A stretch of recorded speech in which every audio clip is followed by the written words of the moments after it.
it's your girl Adeola. Yes, so Mr. President is back in the country. Alhamdulillah. Nigerian president is back and we're also excited. I'm talking about my very own father in the Lord, President Muhammadu Buhari. Put up my photo with Mr. President. It's your girl. You're welcome. I'm very happy that he's back. Ekbala Toby, alhamdulillah. We have missed you so much, Mr. President, especially me and Koledo. You should ask people, me and Koledo, we have not been able to sleep or eat since you traveled. We didn't eat, we didn't sleep. We were so worried. We were praying. We were like, Father, Mr. President, you must touch him and lay your hands on him. We are happy that you are back, Ojari. Don't mind enemies of progress. What is this? Hey! Father, they have started. Who put this on Twitter? Dr. Damages, while you were away, that small girl, Adeola of Keeping Hero, said, I performed better than you. I know, send up. Hey, why is it that he likes to pick on me? Have I ever picked on him? By the way, why did he call me a small girl? Waka, in case you are watching me, Dr. Damages, Benny, you like trouble. Don't mind him, Mr. President. You know, I did not say that anybody outperformed you. You can go and ask Karan. Actually, I think we did. I don't know, we did, right? Actually, we did. We talked about Mr. Vice President. We talked about his performance. You know, do well. Forget about enemies of progress, Mr. President. Your girl is very happy that you are back. The only thing is, you know, I was so worried when I saw your video. You said you've never been this sick. I couldn't recall ever being so sick since I was a young man, including the military goes ups and down, going to laboratories, blood transfusions, and so on and so forth.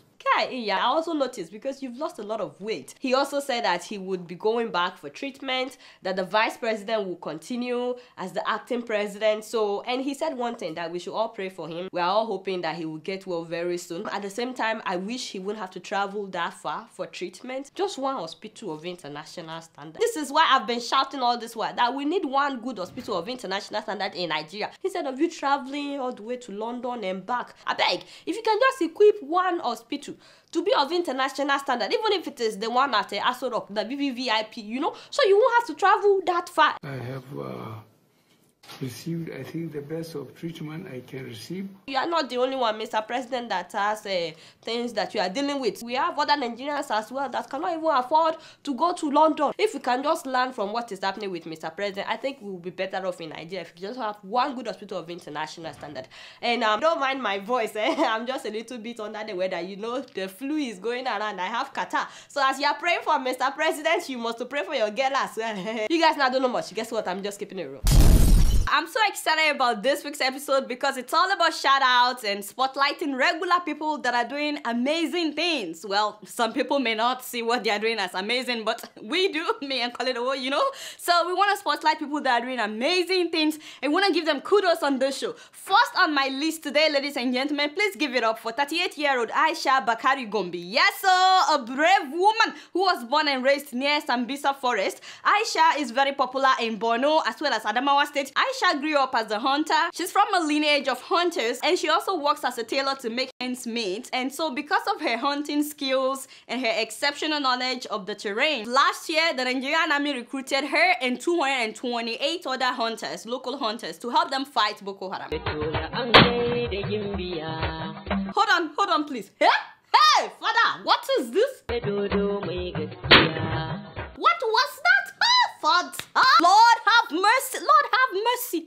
Nigerian government has come again, and the Nigerian army. This is the kind of weapon to give to somebody to go and fight terrorists. Father, someone is already putting their lives on hold trying to fight Boko Haram, and this is what they have to work with. Abarin Campbell, didn't the military recruit her? Yes, they did. If you recruit somebody, you must equip the person. Then now I know why their first rescue mission in Dagu failed. This woman said that we could have freed them if the military had given us better weapons. Meanwhile, whenever someone is kidnapped in the area, an army commander will call Aisha on phone telling her to assemble a group of hunters to track down the Boko Haram kidnappers. I mean, they can call, but they cannot provide weapons. By the way, they are doing all this to get paid 10,000 naira to go and fight Boko Haram.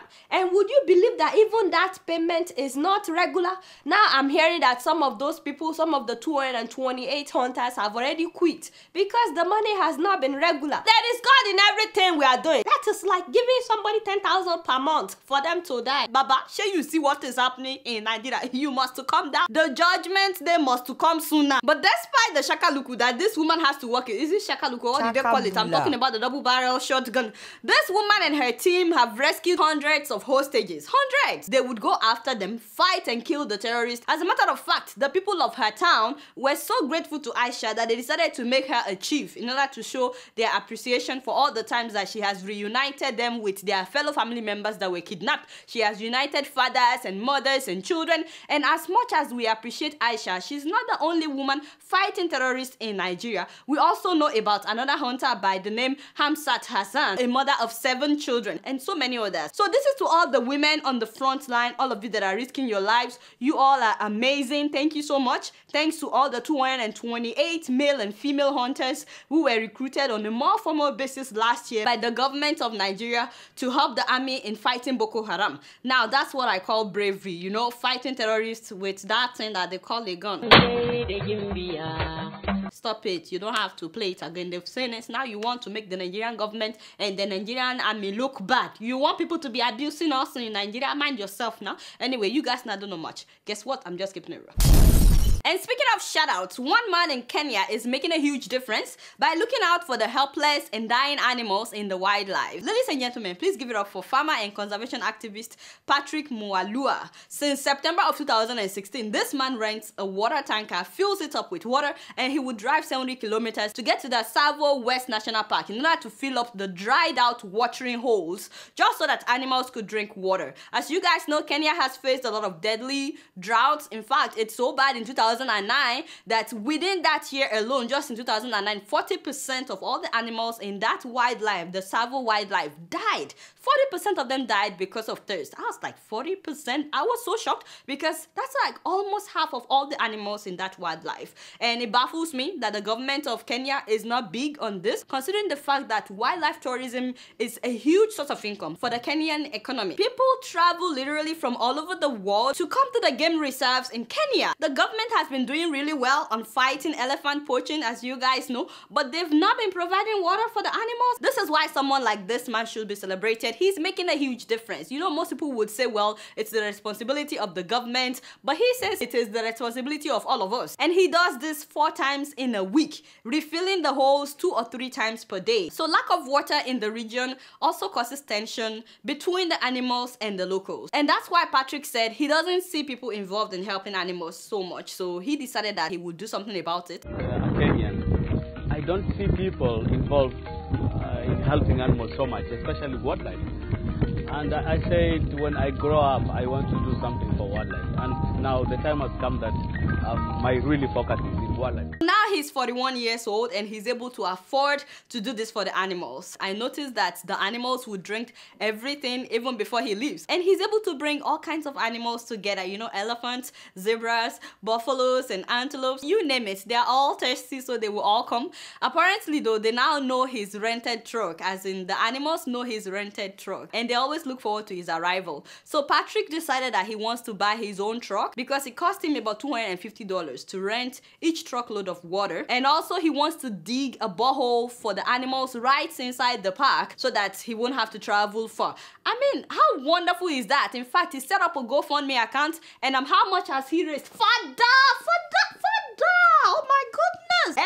Hello somebody. Isn't that amazing? See, when you decide to do good for others, there will always be people that will believe in what you're doing, that will believe in what you stand for, and they will be willing to partner with you. I'm so excited that his dreams will come true. I mean, with this money, he can do even much more. And if anyone out there is willing to donate for his project, please find him on GoFundMe. He's still taking donations, and we're also proud of what this man has done. You guys now don't know much. Guess what? I'm just keeping it real.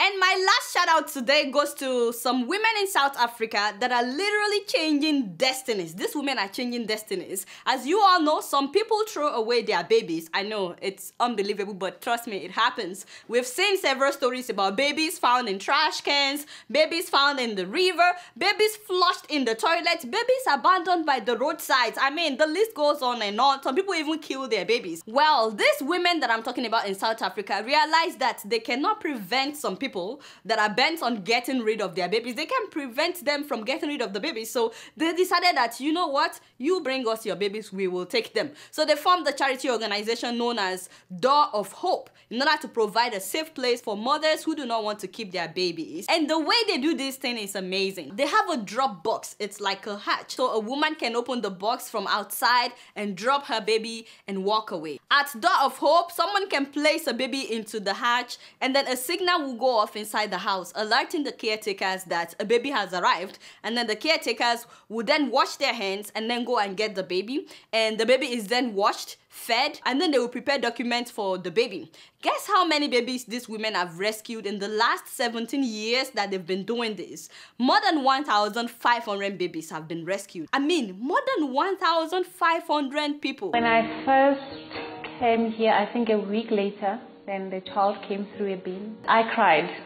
I just broke into tears. Can somebody just put a child in a bin just like that? It was touchy. It was something that is unusual to me as a human being. Last year alone, 64 babies were dropped and 28 of them have been adopted. These are babies that would have been left by the roadside or even killed. And not all the babies come through the drop box, by the way. Oftentimes, policemen will bring babies that were abandoned, and sometimes hospital staffs will bring babies. I mean, when a mother slips away after giving birth, so they will bring them to Door of Hope. These women nurture these babies and many of them are given out for adoption. Several times they are adopted by foreign families. But they said that lately adoption has been very slow, so a lot of times they end up in orphanages once they grow up. This charity was founded by a South African pastor named Cheryl Allen. Her and her son founded this charity, and it's been funded by the government social welfare department as well as private donations. So if someone out there would like to partner with them, please don't hesitate to visit their website and you can find out more information about them.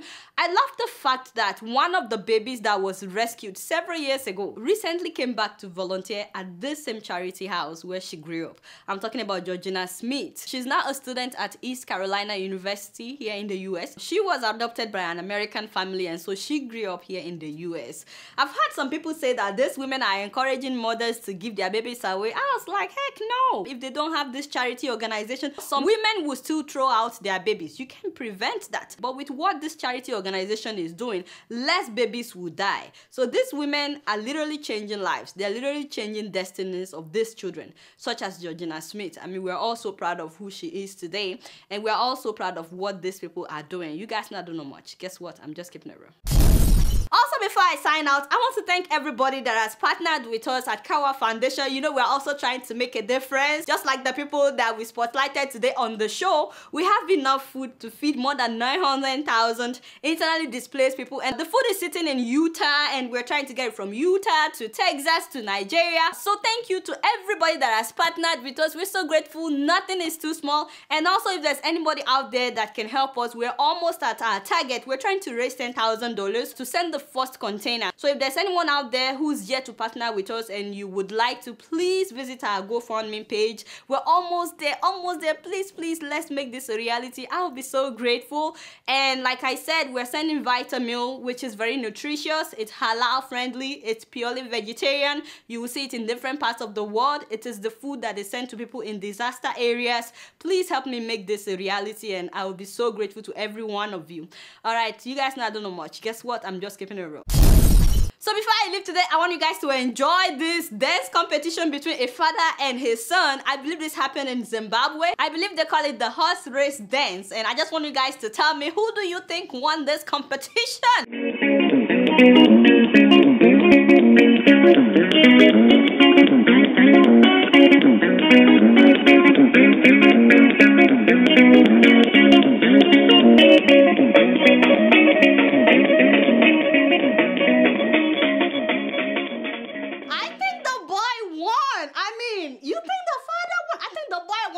Maybe I won. I think I won. out of breath. You guys not done anything. I'm just keeping it real. Give me some water. Growing up in Kenya, my sister and I were very close. But like any sisters, we fought a lot.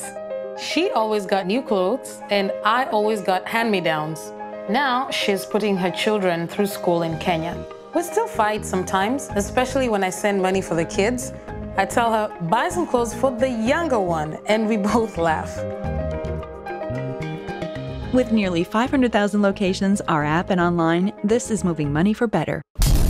Alright y'all, it's been real, and I'm keeping it real right up in here. Don't forget to follow me on Facebook, Twitter, and Instagram. Until next week, I'm gonna see y'all later. Peace out!